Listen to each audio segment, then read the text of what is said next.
Welcome back to episode 2.2 of Lock It In, presented by All Day Media. We're back for week 2. We had a great week 1 on the show. Cobb swept the board. He went 2-0, and Justin Jefferson scored a touchdown. Clark swept the board. He went 2-0. Anthony Richardson scored a touchdown. He looked like a beast. He went 9 for 19, but he still pulled it out and ended up scoring. I did not fare so well on the board. I went 1-1. Jake Ferguson sprained his MCL and did not score a touchdown. But we're back for week 2.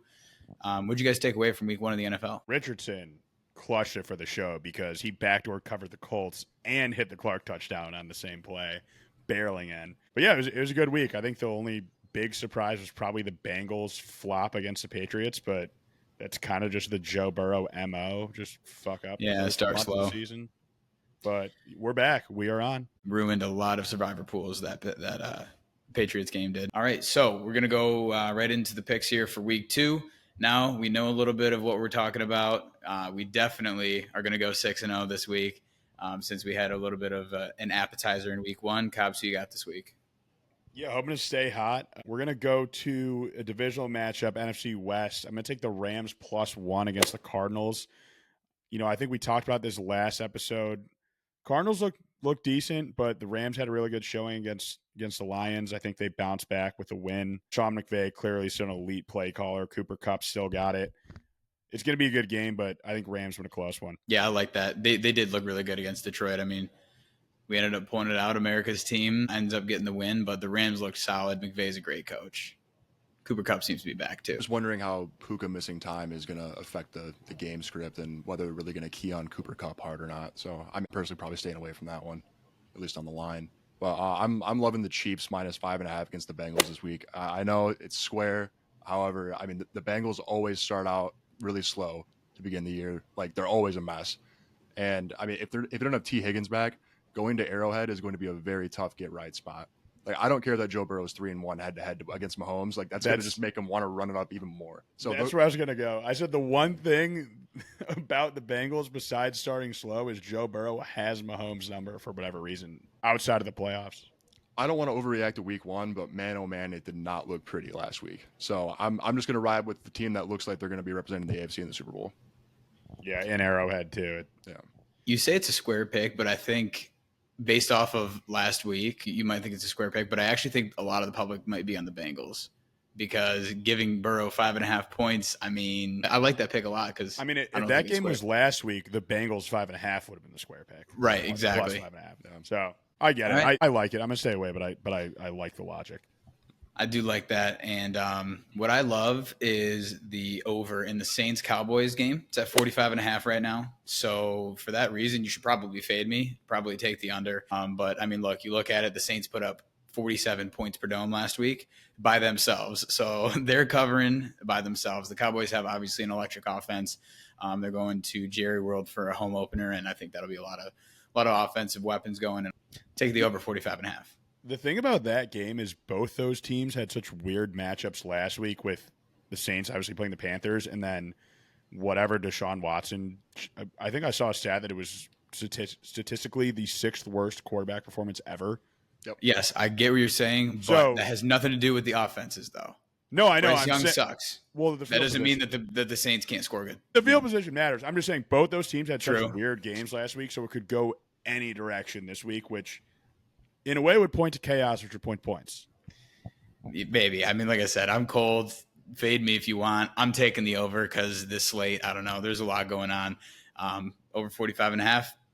I'm not locking it in. I just love it. So we'll see what we got. But Cobbs, you're Tyler, lock it in for the week. Yeah, this is probably a square pick. I'm going to go with the Colts again. This time they're -3.5 going to Lambeau against the Packers. Obviously, this is 95% to do with the Jordan Love injury. I don't know if anyone recalls watching Malik Willis attempt to play football last year. Very bad.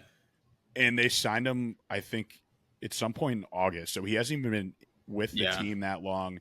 The other guy they could go with is Sean Clifford. I think we generally liked what we saw from the Colts last week. Richardson working out some kinks, but big playability. It's hard not to see the Colts winning this one. I like fading the Packers because they're not going to have a quarterback. It makes perfect sense to me. Like it. I mean, I'm locking in the Chargers -6.5. We're rolling with the square bets here. I love that pick. The big news of the day, at least in my mind, was Derek Brown probably being out for the rest of the season. That's like Just their best player, sad. if not their second best player. Yeah, it's super sad for Sad. their franchise. I mean, might be good for them to go 0-17. We'll see.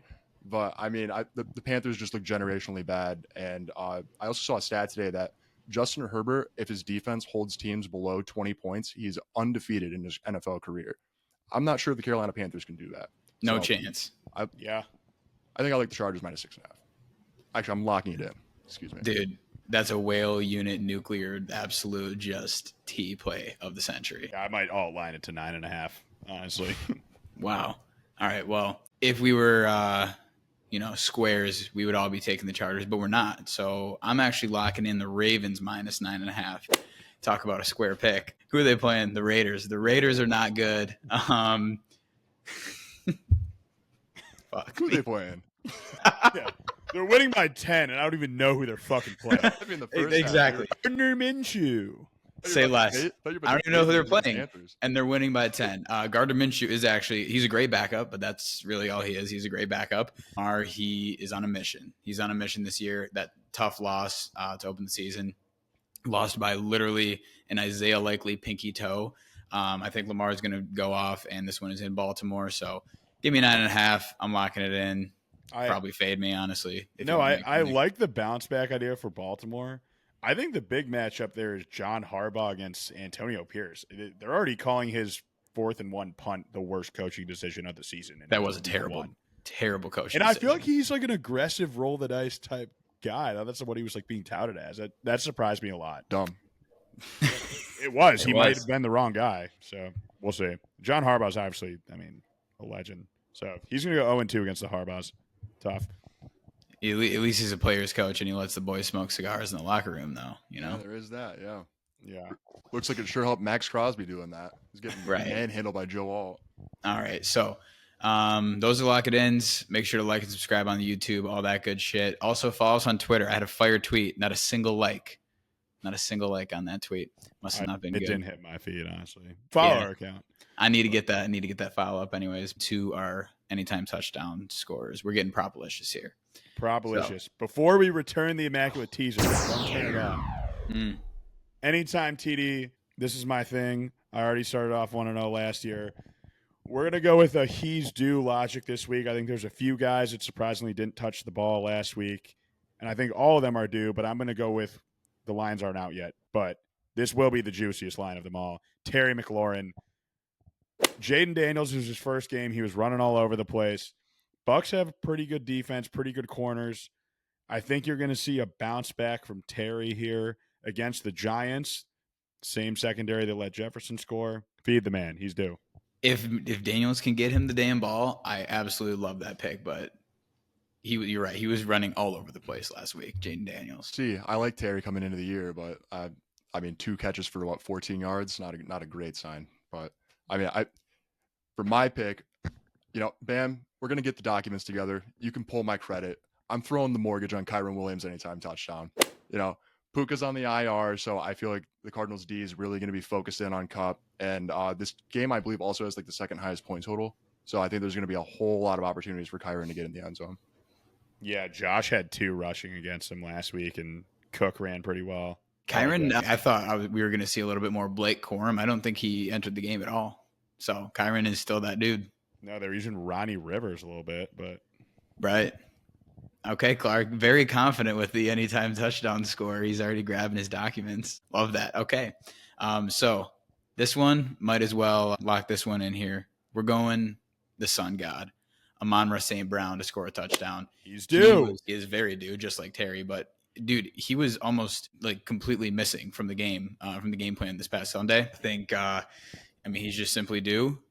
He scored in both games last year against the Buccaneers, and I can just see him right now running over the middle, catching a nice little drag route and scurrying into a touchdown that he probably shouldn't score, but he will score. So I'll take that Amon-Ra St. Brown touchdown. Yeah, he was who I was alluding to. Him, Terry, Marvin Harrison.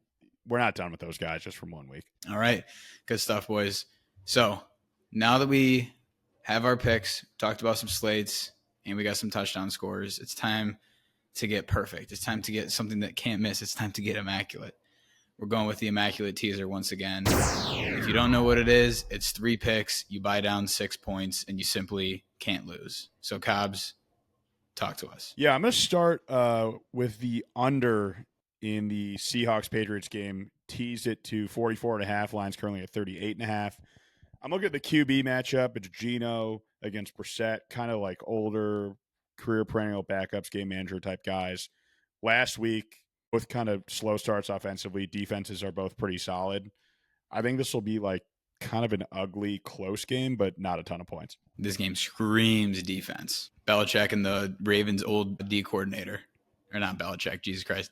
Gerard Mayo, but still the same, same Patriots regime. Yeah, I mean, they didn't look much different than last year besides they didn't have Mac Jones. Seriously. That's why they were better. All right, so tease the under to 44 for the Seahawks-Patriots. Clark, who you got? I'm teasing the Texans. It brings it down from -6.5 to just basically a pick 'em. This is a much better Texans team than that Titans team. I mean, their defense is way better. They're not going to be able to keep up. I think the Texans are going to embarrass the Bears. Yeah, that is if they don't allow a blocked punt, a pick 6, and whatever else. However else they scored points because the offense scored 0 points last week. Caleb's not keeping up with CJ. It's not happening. Straw boys. We're still Stroud boys. Okay, so we got and what is that? Does that tease it to basically Texans money line? Yeah, it's -1/2. -1/2. All right, so the Texans got to win under 44.5. That for my immaculate teaser, I was going to take the 49ers and tease it over 0 because the Vikings played the Giants and the 49ers are just a good team. But fuck that. There is no fucking way the Chargers lose to the Carolina Panthers. And you just tease the Chargers, dude. Tease the Chargers to the money line. Don't overthink it. Don't think about it too much. I love that. So we got the Chargers money line. We got the Texans money line. And then under 44.5, Seattle against New England. That's freaking immaculate. It's simply too good. I think that wraps up a really good episode 2.2. Follow us on Twitter. Retweet our shit. Watch our shit. I don't know. You got to help us out. Just like Bill Belichick says, do your fucking job Fridays. It's probably Saturday if you're watching this. Yeah, I mean, we're going to keep picking winners, hopefully. So log it in. Got some picks, got some touchdown scores, and boys, that teaser is actually immaculate. Yeah, we are going to throw money on that. The return of the immaculate teaser. That needs to bring in the viewership. All right, that's a great idea, actually, Cobbs. You know what we're going to do? Tag us on Twitter, on X, I should say, at alldaymedia_. If you tail the immaculate teaser and you tag us and you tweet that you tailed the immaculate teaser and it hits, we'll retweet your tweet and Venmo you $5. Buy yourself a cup of coffee, maybe. I don't know, but definitely do that. If you tail the immaculate teaser, which is a lock, follow us or tag us on Twitter, post your shit, do all that stuff. Like, comment, subscribe, all that shit. Boys, thanks for coming in. Great episode 2.2. Excited to see what this slate has in store, and we'll get ready for episode 2.3. Lock it in.